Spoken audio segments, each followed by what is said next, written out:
Salut à tous. Écoutez, j'avais quelques conseils et puis quelques instructions à donner pour notre petit challenge qui commence mercredi. J'avais pas envie d'écrire un mail, on en écrit toute la journée.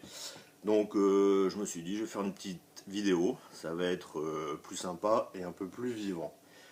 Tout d'abord, bienvenue à tous dans le challenge. On est à peu près une petite quinzaine, donc c'est pas mal. Je pense que quand les collègues vont voir qu'on est en train de se sculpter des corps de dieux grecs et de déesses, ça va ramener du monde, forcément. On verra bien. Avant ça, il faut s'entraîner. Au niveau des instructions, bon, pas grand chose. La seule obligation que vous aurez, c'est de partager vos séances. Quand vous aurez fait vos routines, envoyez un mail au groupe en indiquant ce que vous avez fait, votre temps, vos impressions. Voilà, ça permettra de partager, de s'encourager, de se motiver, de se sentir surveillé, de se faire chambrer peut-être aussi, pourquoi pas. Et si vous voulez mettre une vidéo, voilà, ça n'en sera que plus vivant, donc je vous encourage à vous montrer un petit peu. Je vais également mettre un Google Doc en ligne avec un calendrier dans lequel vous pourrez indiquer vos séances avec un petit formalisme décrit dans le document. C'est pas une obligation, moi je le ferai en fonction des mails que vous enverrez si vous pouvez pas le faire. Voilà. Alors au niveau des conseils, donc j'ai dit qu'on allait faire un challenge, un classement, mais le temps c'est vraiment pas quelque chose d'important. Donc ça reste des mouvements de musculation. Donc ce qui est important, c'est de les faire correctement. Un mouvement de musculation, c'est bénéfique s'il est bien fait, mais certains mouvements peuvent être cause de blessures, qui sont bien connus. Donc on va faire un peu de gestion du risque et je vais vous montrer après ce qu'il ne faut pas faire. Mais le plus important, faites vos mouvements correctement. Là où vous pourrez gagner du temps, c'est pas en bâclant les mouvements, c'est en diminuant les temps de pause. Donc au niveau de la progression des exercices, je vous conseille pour les débutants de faire le niveau débutant et de démarrer avec des temps de pause raisonnables qui vous permet de finir pas trop essoufflé. Et puis petit à petit, vous supprimez vos temps de pause. Et quand vous arrivez à faire le premier niveau sans temps de pause, passez au niveau suivant. Voilà. Mais surtout, on ne bâcle pas les mouvements. Il ne faudrait pas qu'on se blesse avec ce genre d'exercice parce que ça mettrait par terre nos statistiques EHS et ça serait pas très très bon. Donc voilà au niveau de la progression. Donc les exercices maintenant. Alors je vous conseille quand même de faire un petit échauffement avant de faire votre routine.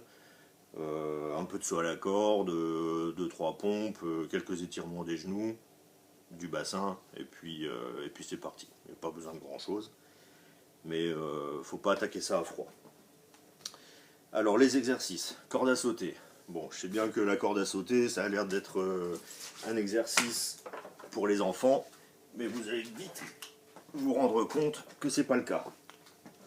Alors au niveau du matériel, moi j'avais une corde en cuir, comme celle-ci. Le cuir c'est vraiment trop léger, donc ça permet pas d'envoyer la corde rapidement, et donc si vous voulez essayer de faire du double under, il faut oublier ce genre de matériel. Donc le double under, pour ceux qui ne savent pas, c'est 2 passages de corde sur un seul saut. C'est pas évident.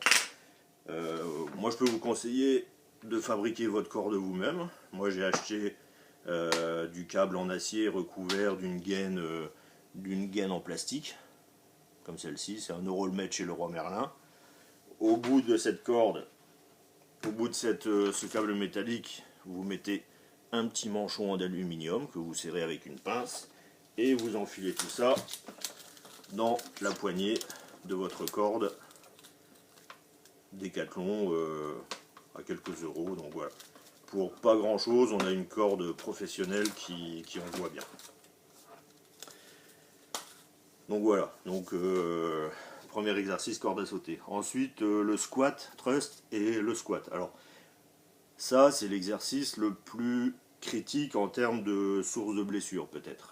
Le squat c'est un très bon exercice parce que ça va faire travailler le devant de la cuisse, les ischios et les fessiers. Donc c'est vraiment un mouvement complet pour tout le bas du corps. Alors, ce qu'il ne faut pas faire au squat, Donc déjà pour le squat, vous mettez vos pieds à la largeur de vos épaules. D'accord. Et le mouvement qu'il ne faut pas faire, c'est d'arrondir le dos en se baissant et en remontant. En fait, le dos doit être très plat, voire cambrer les fesses. Donc vous aurez peut-être l'impression de cambrer, mais ce n'est pas le cas. Il faut toujours garder le dos bien plat. Et vous remontez. Ok, le dos plat et on remonte. Ce qui est important au squat également, c'est que l'effort doit venir du talon. D'accord. Donc quand on pousse, on doit sentir qu'on remonte sur le talon. Si vous sentez que vous montez sur la pointe des pieds, vous allez être déséquilibré vers l'avant et c'est votre dos qui va travailler pour vous ramener à l'équilibre. Donc ça, on risque de se faire mal. Alors un petit truc, si vous sentez que vous partez vers l'avant, que c'est la pointe des pieds qui travaille, je vous conseille de prendre une planche, un bout de plinthe, le Subset 26, l'énorme Senelec, ce que vous voulez, tout fonctionne. Et vous mettez vos talons sur la planche. Et à ce moment-là, vous devez sentir que c'est le talon qui pousse et pas la plante des pieds. Ok.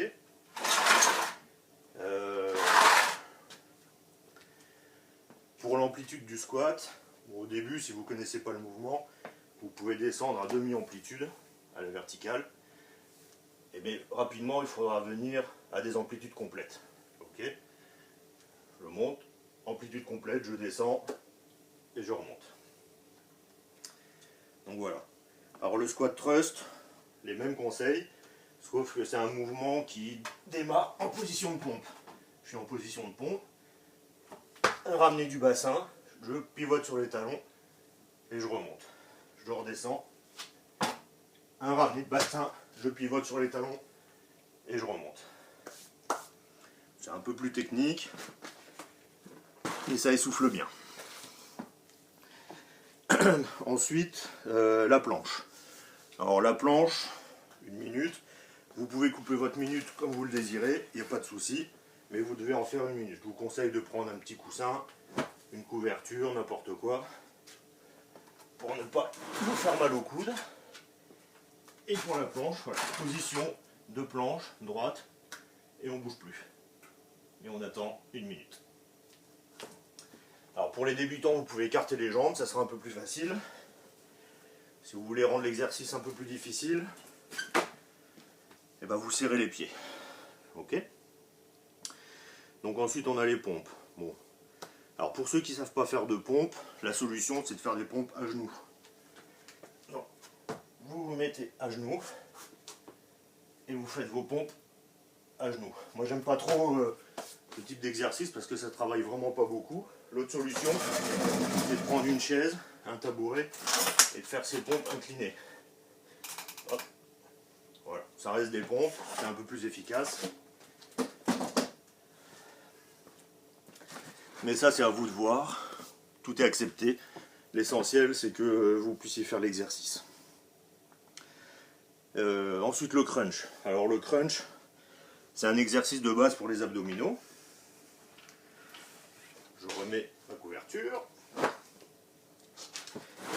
Alors ce qui est important au crunch, c'est de ne pas tirer sur la nuque et de ne pas arrondir le dos.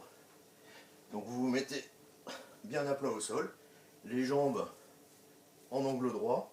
Vous pouvez mettre vos mains sur les oreilles ou sur le corps, surtout pas derrière la nuque. Et vous faites simplement des contractions de bassin. Ça paraît pas difficile, mais c'est ce qu'il y a de plus efficace. Voilà. Ensuite les fentes. Alors, bon, j'ai pas beaucoup de conseils à donner pour les fentes. C'est un exercice relativement simple.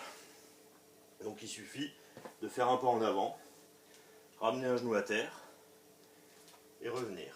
Un pas en avant, ramener un genou à terre et revenir.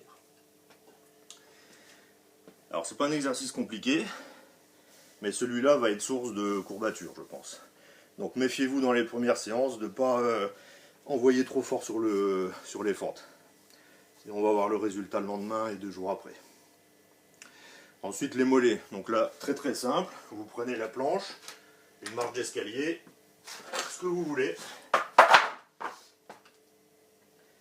Et puis vous faites des relevés de mollets. Voilà. Pas très technique et très simple. Alors ça c'est un très très bon exercice pour muscler le mollet évidemment. Mais pour les coureurs, l'intérêt c'est que ça va muscler la cheville et ça va muscler tous les muscles du pied. Donc pour ceux qui courent en terrain accidenté, c'est vraiment très sécurisant. Ensuite la chaise, 1 minute. Alors là, vous mettez contre un mur, les jambes à angle droit, et vous attendez. Et là vous pouvez relire des docs, relire le GFD, ce que vous voulez, vous avez le temps. Voilà. Ensuite un petit peu de corde à sauter, et c'est terminé. Donc voilà, j'espère que vous allez vous amuser avec ça. Et puis j'ai le temps de voir vos résultats, vos vidéos. Et puis comme moi j'ai parlé de faire des vidéos tout à l'heure et qu'il faut quand même donner l'exemple, et je vais commencer. Ok. Alors j'ai mon petit papier avec les exercices. Je mets ma musique en route et mon chrono. Et c'est parti.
ça fait bien monter le cardio. Hein. Ah.